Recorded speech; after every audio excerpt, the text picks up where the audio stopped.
Hi everybody. I'm going to read you a little excerpt from Galung Thupten's book, A Monk's Guide to Happiness.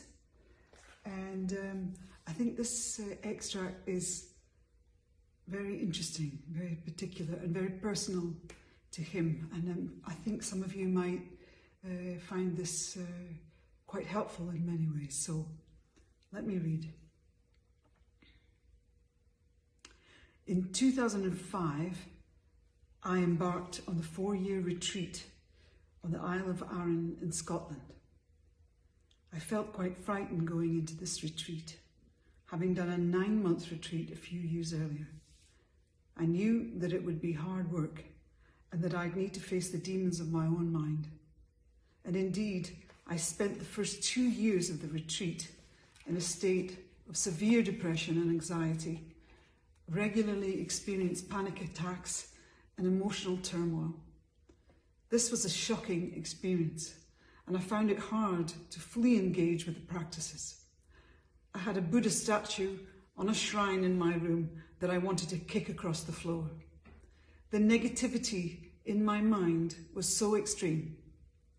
At times I felt as if I was going through dark space with nothing to hold on to.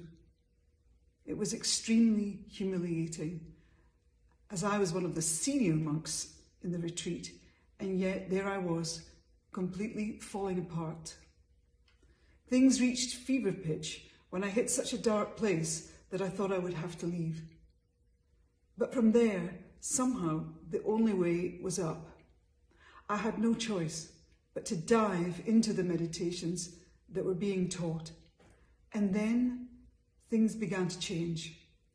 I started to find a way to work with my pain, to accept it by meditating into it. The second half of the 4 years was completely different. I discovered that happiness is like a switch in the mind. I was fascinated to see how this can be accessed through compassionate acceptance of one's own pain.